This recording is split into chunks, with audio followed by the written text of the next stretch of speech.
ಸ್ನೇಹಿತರೆ, ಇವತ್ತಿನ ವಿಡಿಯೋದಲ್ಲಿ ನಮ್ಮ ಮೈಸೂರಲ್ಲಿ ಇರತಕ್ಕಂತಹ ವಿದ್ಯುತ್ ಇಲಾಖೆಯಲ್ಲಿ 1100 ಹುದ್ದೆಗಳು ಖಾಲಿರ್ತವೆ. ಈ ಒಂದು ಹುದ್ದೆಗಳಿಗೆ ನೀವು ಈಗಿಂದನೇ ಅರ್ಜಿನ ಸಲ್ಲಿಸಬಹುದು. ಮತ್ತು ಈ ಒಂದು ಹುದ್ದೆಗಳಿಗೆ ಯಾವುದೇ ರೀತಿ ಎಕ್ಸಾಮಿನೇಷನ್ ಇರೋದಿಲ್ಲ, ಡೈರೆಕ್ಟಾಗಿ ಸೆಲೆಕ್ಷನ್ನ ಮಾಡ್ಕೊಳ್ತಾ ಇರ್ತಾರೆ. ಸೊ ಹಾಗಿದ್ರೆ ಈ ಒಂದು ಹುದ್ದೆಗಳ ಕುರಿತು ಕಂಪ್ಲೀಟಾಗಿ ಇನ್ಫಾರ್ಮೇಷನ್ನ ನಾನು ನಿಮಗೆ ಇವತ್ತು ತಿಳಿಸ್ಕೊಡ್ತೀನಿ. ಅದಕ್ಕೂ ಮುಂಚೆ ನಮ್ಮ ಚಾನಲ್ಗೆ ಇನ್ನೂ ಸಬ್ಸ್ಕ್ರೈಬ್ ಆಗಿಲ್ಲ ಅಂದರೆ ಈಗಲೇ ಸಬ್ಸ್ಕ್ರೈಬ್ ಆಗಿ ಪಕ್ಕದಲ್ಲಿರುವಂತಹ ಬೆಲ್ ಬಟನನ್ನು ಪ್ರೆಸ್ ಮಾಡಿ. ಸ್ನೇಹಿತರೆ, ಸಂಸ್ಥೆ ಹೆಸರು ಬಂದ್ಬಿಟ್ಟು electronics corporation of India limited ಅಂತ. ಸೊ ಇದು ಹೆಡ್ ಆಫೀಸ್ ಬಂದು ಹೈದರಾಬಾದಲ್ಲಿರುತ್ತೆ. ಸೊ ಆದರೂ ಪರವಾಗಿಲ್ಲ, ಹೆಡ್ ಆಫೀಸ್ ಹೈದರಾಬಾದ್ ಆದ್ರೂ ಮೈಸೂರಲ್ಲಿ ಪೋಸ್ಟಿಂಗು ನಿಮಗೆ ಸಿಗುತ್ತೆ. ಮೈಸೂರಲ್ಲಿ ಇಲ್ವಾಲ ಹತ್ರ ಬಾರ್ಕ್ ಅಂತ ಒಂದು ಸಂಸ್ಥೆ ಇದೆ. ಸೊ ಅಲ್ಲಿ ನಿಮಗೆ ಪೋಸ್ಟಿಂಗ್ ಸಿಗುತ್ತೆ. ಸೊ ಹಾಗಿದ್ರೆ ಈ ಒಂದು ಹುದ್ದೆಗಳ ಬಗ್ಗೆ ತಿಳ್ಕೊತಾ ಹೋಗೋಣ. ಸ್ನೇಹಿತರೆ, ಹುದ್ದೆ ಹೆಸರು ಬಂದ್ಬಿಟ್ಟು junior technician trainee grade 2 contract ಅಂತ. ಸೊ ಇಲ್ಲಿ ಎಲೆಕ್ಟ್ರಾನಿಕ್ ಮೆಕ್ಯಾನಿಕ್ ಮಾಡಿರೋರಿಗೆ 275 ಪೋಸ್ಟ್ ಇರುತ್ತೆ. ಎಲೆಕ್ಟ್ರಿಷಿಯನ್ ಮಾಡಿರೋರಿಗೆ 275 ಪೋಸ್ಟ್ ಇರುತ್ತೆ. ಫಿಟ್ಟರ್ ಮಾಡಿರೋರಿಗೆ 550 ಪೋಸ್ಟ್ ಇರುತ್ತೆ.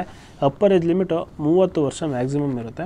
ಸ್ಯಾಲ್ರಿ ಬಂದು 22,528 ಪರ್ ಮಂತ್ ಇರುತ್ತೆ. ಸೊ ಪರ್ ಮಂತ್ ನಿಮಗೆ 22,528 ರೂಪಾಯಿಗಳು ಪರ್ ಮಂತ್ ನಿಮಗೆ ಕೊಡ್ತಾರೆ. ಇದು ಮಿಕ್ಕಿದ ಅಲವೆನ್ಸ್ ಏನೂ ಕೊಡೋದಿಲ್ಲ. ಸೊ ಇಷ್ಟೇ ಇರುತ್ತೆ. ಒಟ್ಟಾರೆ 1100 ಹುದ್ದೆಗಳು ಇಲ್ಲಿ ಖಾಲಿ ಇರ್ತವೆ. ಸ್ನೇಹಿತರೆ, ಕ್ವಾಲಿಫಿಕೇಷನ್ ಬಂದ್ಬಿಟ್ಟು ನೀವು ITIನಲ್ಲಿ 2 years trade, electronic mechanic, electrician, fitter ಮಾಡಿದ್ದು, ಜೊತೆಗೆ ನಿಮಗೆ ಪ್ಲಸ್ 1 ಇಯರು ಅಪ್ರೆಂಟಿಸ್ಶಿಪ್ ಮಾಡಿರೋಂಥವ್ರು ಈ ಒಂದು ಹುದ್ದೆಗೆ ಅರ್ಜಿನ ಸಲ್ಲಿಸಬೇಕಾಗುತ್ತೆ. ಸೊ ಇಲ್ಲಿ ವರ್ಗವಾರು ಮೀಸಲಾತಿ ಕೂಡ ಕೊಟ್ಟಿರ್ತಾರೆ.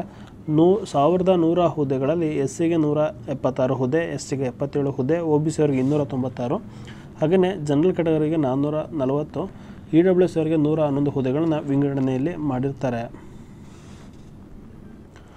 ಸ್ನೇಹಿತರೆ, ಸೆಲೆಕ್ಷನ್ ಪ್ರೊಸೆಸ್ಸು ಏನಿರಲ್ಲ, ತುಂಬ ಸಿಂಪಲಾಗಿರುತ್ತೆ. ನೀವು ITIಲಿ ತೊಗೊಂಡಿರೋಂತಹ ಸ್ಕೋರ್ನ ಕನ್ಸಿಡರ್ ಮಾಡ್ತಾರೆ. ಸೊ ಕ್ವಾಲಿಫಿಕೇಷನಲ್ಲಿ 60% ಸ್ಕೋರ್ನ ಕ್ವಾಲಿಫೈ ಮಾಡಿಕೊಂಡು ಇನ್ನು ಮಿಕ್ಕಿರೋ 40%ಅಲ್ಲಿ ನೀವು ಅಪ್ರೆಂಟಿಸ್ಶಿಪ್ ಮಾಡಿದರೆ ನಿಮಗೆ 20 ಮಾರ್ಕ್ಸ್ ಕೊಡ್ತಾರೆ. ಸೊ ಅಪ್ರೆಂಟಿಸ್ಶಿಪ್ಪಲ್ಲಿ ನಿಮ್ಮ ಹತ್ರ ಇರೋಂಥ ಎಕ್ಸ್ಪೀರಿಯನ್ಸ್ ಕನ್ಸಿಡರ್ ಮಾಡಿಕೊಂಡು ಅದಕ್ಕೊಂದು 5 ಮಾರ್ಕ್ಸ್ ಕೊಡ್ತಾರೆ. ಸೊ ಇನ್ನು ಅಡಿಷ್ನಲ್ 3 ಮಂತ್ಸು ನೀವೇನಾದರೂ ಅಲ್ಲಿ ಟ್ರೈನಿಂಗ್ ಮಾಡ್ಕೊಂಡಿದ್ರೆ ಅದಕ್ಕೆ ಕನ್ಸಿಡರ್ ಮಾಡಿಕೊಂಡು ಇನ್ನು 40 ಮಾರ್ಕ್ಸ್ನ ಇಲ್ಲಿ ಆ್ಯಡ್ ಮಾಡ್ಕೋತಾರೆ.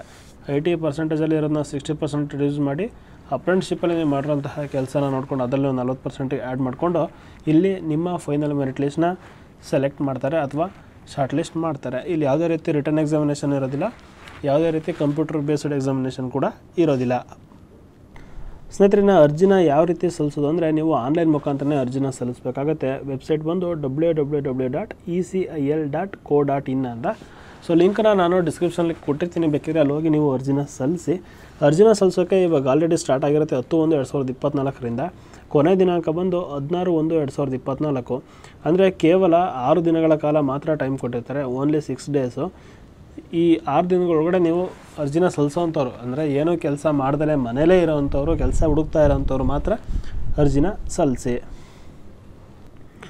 ಸ್ನೇಹಿತರೆ, ಈ ಒಂದು ಪೋಸ್ಟ್ಗಳು ಕಾಂಟ್ರಾಕ್ಟ್ ಆಗಿರುತ್ತೆ. ಇಲ್ಲೇ ಕೊಟ್ಟಿದ್ದಾರೆ ಜೂನಿಯರ್ ಟೆಕ್ನಿಷಿಯನ್ ಆನ್ ಕಾಂಟ್ರಾಕ್ಟ್ ಅಂತ. ಸೊ ಇವು ಕಾಂಟ್ರಾಕ್ಟ್ ಜಾಬ್ಗಳಾಗಿರೋದ್ರಿಂದ ಕೇವಲ ನಿಮಗೆ 4 ತಿಂಗಳು ಪ್ಲಸ್ ಅಡಿಷ್ನಲ್ ಆಗಿ 2 ತಿಂಗಳು ನಿಮಗೆ ಎಕ್ಸ್ಟೆಂಡ್ ಮಾಡ್ಬೋದು. ಸೊ ಒಟ್ಟಾರೆ 6 ತಿಂಗಳು ಮಾತ್ರ ಇಲ್ಲಿ ಕೆಲಸ ಇರುತ್ತೆ.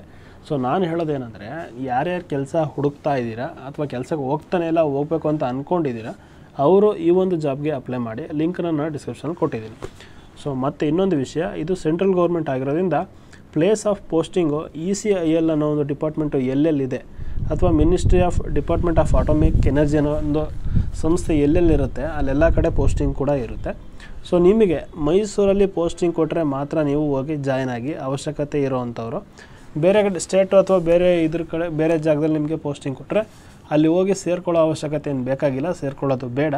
ಮೈಸೂರಲ್ಲಿ ಪೋಸ್ಟಿಂಗ್ ಕೊಟ್ಟರೆ ಮಾತ್ರ, ಏನೂ ಕೆಲಸ ಇಲ್ಲದಿರೋರು ಮಾತ್ರ ಅಪ್ಲೈ ಮಾಡಿ, ಕೆಲಸ ಹುಡುಕ್ತಾ ಇರೋರು ಮಾತ್ರ ಅಪ್ಲೈ ಮಾಡಿ ಅಂತ ಹೇಳ್ತಾ, ಸೊ ಈ ಒಂದು ವಿಡಿಯೋದಲ್ಲಿ ಇಷ್ಟನೇ ಮಾಹಿತಿ. ಸಿಗೋಣ ಮುಂದಿನ ವಿಡಿಯೋದಲ್ಲಿ. ಅಲ್ಲಿ ತನಕ good luck, all the best.